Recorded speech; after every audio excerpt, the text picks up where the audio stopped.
22واں پارہ سورۃ السبا،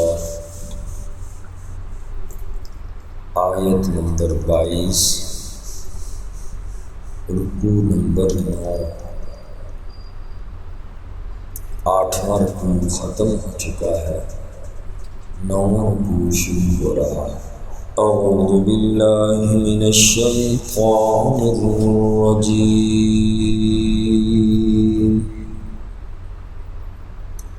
بسم اللہ الرحمن الرحیم۔ قل ادعوا الذین،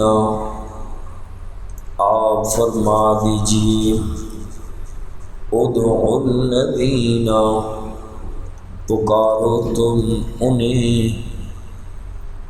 زعمتم من دون اللہ، جنہیں تم گمان کرتے ہو اللہ کے سوا، لا یملکون مثقال ذرۃ فی السماوات،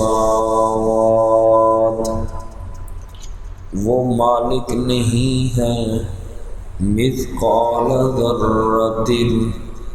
ایک ذرے کے برابر بھی، فی السماوات ولا فی الارض، آسمانوں میں اور نہ ہی زمینوں میں، وما لہم فیہما من شرک، اور نہیں ہے ان لوگوں کے لیے فیہما زمین و آسمانوں میں من شرک، کوئی بھی شریک، وما لہ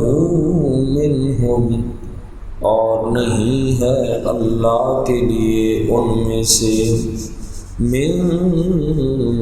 ظہیر، کوئی بھی مددگار۔ سورہ سبا کے بالکل شروع میں اللہ نے توحید کو بیان کیا، اور توحید پر اللہ کریم نے دلائل دیے، اور شرک کا اللہ نے رد فرمایا۔ پھر درمیان میں اللہ نے اپنے شکر گزار بندوں حضرت داؤد علیہ السلام اور حضرت سلیمان علیہ السلام کا حال بیان فرمایا، اور پھر اس کے بعد قوم سبا کی ناشکری اللہ نے بیان کی کہ یہ کتنے خوشحال تھے، ناشکری کی تو اللہ نے ان کو تباہ کر دیا، ان کی سزا کا بیان تھا۔ آج کی ان آیات کا ربط بھی سورت کی ابتدائی مضمون جو توحید ہے، اللہ نے اس آیت مبارکہ میں بھی توحید کو ثابت کیا اور شرک کا اللہ نے رد فرمایا۔ اور پہلی آیات کا تعلق یہ ہے پہلی آیات سے کہ انسان کے لیے سب سے بڑی ناشکری یہ ہے کہ وہ اپنے معبود حقیقی کو نہ پہچان سکے۔ انسان کے لیے سب سے بڑی ناشکری یہ ہے کہ وہ اپنے رب کو نہ پہچان سکے، اللہ کے ساتھ غیروں کو شریک کرے، توحید کا انکار کر کے کفر اور شرک کا راستہ اختیار کرے۔ اس سے بڑی ناشکری کائنات میں کوئی نہیں۔ تو اس آیت مبارکہ میں بھی اللہ کریم نے شرک کا رد کرتے ہوئے فرمایا کہ اللہ کے علاوہ جن کی عبادت کی جاتی ہے یا جن کو معبود سمجھا جاتا ہے، چاہے وہ انبیاء ہوں، اولیاء ہوں، مخلوق میں کوئی بھی ہو، اگر اس کو معبود بنا دیا جائے تو فرمایا کہ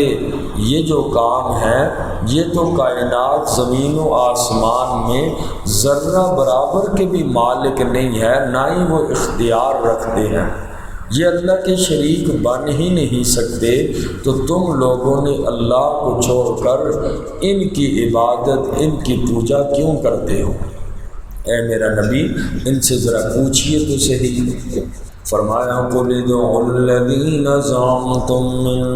دُونِ اللَّهِ، اے میرا پاک پیغمبرا فرما دیجئے پکارو تم ان لوگوں کو جنہیں تم گمان کرتے ہو اللہ کے سوا، اللہ کے علاوہ تم حاجت روا کہتے ہو، مشکل کشا جنہیں تم کہتے ہو۔ اللہ کریم نے ان کی حیثیت بیان فرمائی، لا یملکون مثقال ذرۃ فی السماوات ولا فی الارض، وہ مالک نہیں ہے، نہ وہ مالک ہے نہ وہ کسی چیز کا اختیار رکھتے ہیں، مثقال ذرۃ ایک ذرے کے برابر بھی، فی السماوات ولا فی الارض نہ آسمانوں میں نہ ہی زمینوں میں، ان لوگوں کے پاس کوئی بھی اختیار نہیں ہے۔ وما لهم فیہما من شرک، اور نہیں ہے ان لوگوں کے لیے زمین و آسمان میں کوئی بھی شریک۔ وما له منہم، اور نہیں ہے اللہ کریم کا منہم ان میں سے جنہیں تم معبود مانتے ہو، ان میں سے من ظہیر، کوئی بھی اللہ کا مددگار نہیں ہے۔ ولا تنفع الشفاعہ،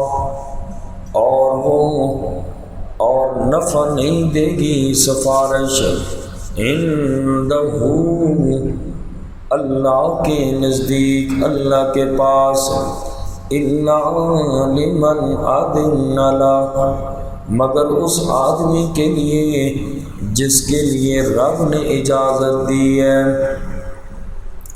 اس آیت مبارکہ میں فرمایا کہ چونکہ مشرک اپنے بتوں کو اپنا سفارشی سمجھتے تھے اور ہر ایک نے بارش کا الگ خدا بنایا تھا، اور اسی طریقے سے صحت کا الگ، اولاد کا الگ، اور یہ ان کو اپنا قیامت کے دن بھی سفارشی سمجھتے تھے کہ اللہ کے ہاں ہماری سفارش یہ کریں گے۔ ہؤلاء شفعاؤنا عند اللہ، کہتے تھے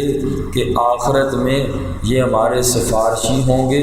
آخرت میں اگر ہمیں عذاب ملا تو اللہ سے ہمیں یہ لوگ چھڑائیں گے۔ جب ان مشرکین سے پوچھا جاتا کہ تم ان بتوں کی پوجا کیوں کرتے ہو، ان کی عبادت کیوں کرتے ہو، ان کے نام کی نظر و نیاز کیوں چڑھاتے ہو، جواب یہ دیتے تھے مکہ کے مشرک کہ ما نعبدہم الا لیقربونا الی اللہ زلفیٰ، کہ ہم ان کی عبادت صرف اس لیے کرتے ہیں کہ یہ لوگ ہمیں اللہ کے قریب کریں گے۔ اور کہتے تھے اللہ ہماری معاذ اللہ سنتا نہیں اور ان کی اللہ موڑتا نہیں، کہ اللہ نے انہیں اختیار دیے ہوئے ہیں، اپنی طرف سے ڈھکوسلے چھوڑتے تھے۔ رب فرماتے نہ میں نے اپنی مخلوق میں کسی کو اختیار دیے اور نہ ہی میرا کوئی شریک ہے۔ تو آخرت میں کافر کے حق میں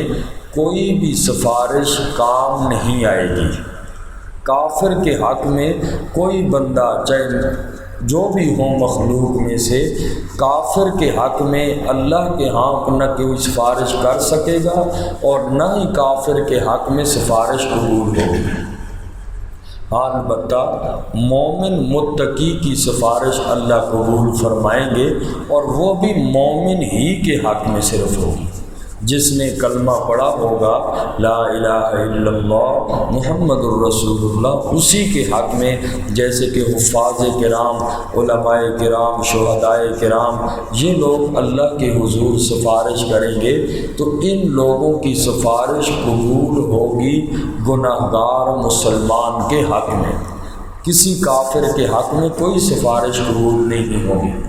حضور علیہ السلام سے بڑھ کر مخلوق میں کوئی آدمی مقبول نہیں ہے۔ اللہ کے بعد اگر کسی کا مقام اور مرتبہ ہے وہ امام المرسلین محمد الرسول اللہ صلی اللہ علیہ وسلم ہے۔ اور عبداللہ ابن ابی ابن سلول جو منافقوں کا سردار تھا، آقا علیہ الصلوۃ والسلام نے اپنا کرتا مبارک بطور کفن اس منافقوں کے سردار کو پہنایا، اپنا لحاف مبارک اس کے بدن پر ملا، جنازہ امام المرسلین محمد الرسول اللہ صلی اللہ علیہ وسلم نے پڑھایا۔ پڑھنے والے صحابہ کرام ہیں اس منافق کا جنازہ، اور اس سے بڑھ کر اور کیا سفارش ہو سکتی ہے؟ اللہ کریم نے فرمایا میرا نبی تو نے اس کا جنازہ پڑھ لیا، لیکن میں اللہ تو اس کا 70 مرتبہ بھی جنازہ پڑھ، میں اللہ اس منافق کو معاف نہیں کرتا۔ تو کسی کافر اور منافق کے حق میں کسی مسلمان کی کسی کی بھی سفارش کوئی کام نہیں آئے گی۔ تو اس آیت مبارکہ میں فرمایا کہ وَلَا تَنفَعُ الشَّفَاعَةُ عِندَهُ إِلَّا لِمَنْ أَذِنَ لَهُ، کہ فرمایا سفارش نفع نہیں دے گی اللہ کے پاس مگر اس شخص کے لیے جس کے لیے رب نے اجازت دی ہو۔ حتیٰ اذا فزع، یہاں تک کہ جب گھبراہٹ دور کی جائے گی، عن قلوبہم، ان کے دلوں سے، قالوا، وہ کہیں گے ماذا قال ربکم، کہا انہوں نے، ماذا قال ربکم، کیا کچھ کہا تمہارے رب نے، قالوا الحق، وہ کہیں گے کہ رب نے حق اور سچ فرمایا، وہو العلی الکبیر، اور وہ اللہ کریم بلند ہے بڑائی والا ہے۔ آیت مبارکہ کے اس آخری حصے میں ان لوگوں کا رد ہے کہ جو لوگ فرشتوں کو اپنا سفارشی کہتے تھے، وہ لوگ فرشتوں کو حاجت روا مشکل کشا کہتے تھے اور دنیا کے اندر انہی کو معبود بنایا تھا۔ تو حدیث پاک میں فرمایا کہ فرشتوں کی خود تو اپنی بے بسی یہ ہوگی، اور یہ ہوتی ہے کہ جب اللہ تبارک و تعالیٰ کی طرف سے کوئی حکم دیا جاتا ہے تو فرشتوں پر غشی طاری ہو جاتی ہے اللہ کے خوف کی وجہ سے، اور فرشتے خوف زدہ ہو جاتے ہیں، اور جب خوف ختم ہو جاتا ہے تو نچلے طبقے کے فرشتے اوپر والوں کے فرشتوں سے پوچھتے ہیں جو عرش معلیٰ کے قریب ہیں، وہ ان فرشتوں سے نیچے والے فرشتے پوچھتے ہیں کہ رب نے کیا حکم دیا، قالو، وہ کہتے ہیں ماذا قال ربکم، رب نے کیا حکم فرمایا، چونکہ رب کا حکم سنتے ہی فرشتے خوف زدہ ہو جاتے ہیں، اور وہ آگے والے اوپر والے فرشتے پھر یوں کہتے ہیں قال الحق، کہ اللہ نے حق اور سچ فرمایا۔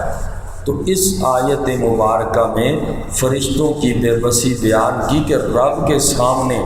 فرشتے کس عاجزی کا مظاہرہ کرتے ہیں، فرشتے خود اس قدر بے بس ہیں تو وہ کسی کی کیا سفارش کریں گے، وہ کسی کے کیا مشکل کشا بنیں گے، کسی کے کیا حاجت روا بنیں گے۔ تو اس آخری آیت مبارکہ کے حصے میں اللہ تبارک و تعالیٰ نے ان لوگوں کی تردید فرمائی کہ جو فرشتوں کو سفارشی، اپنا حاجت روا، مشکل کشا مانتے ہیں۔ فرمایا حتیٰ اذا فزع عن قلوبہم،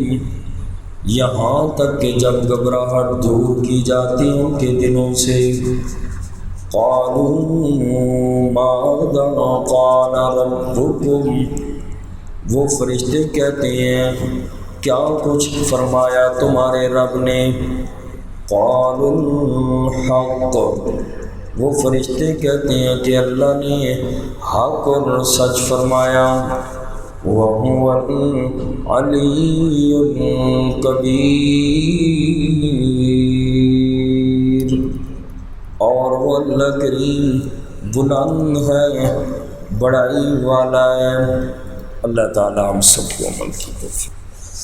الحمدللہ رب العالمین، ربنا تقبل منا انک انت السمیع العلیم وتب علینا انک انت التواب الرحیم، ربنا هب لنا من ازواجنا وذرياتنا قرة اعین وجعلنا للمتقین اماما۔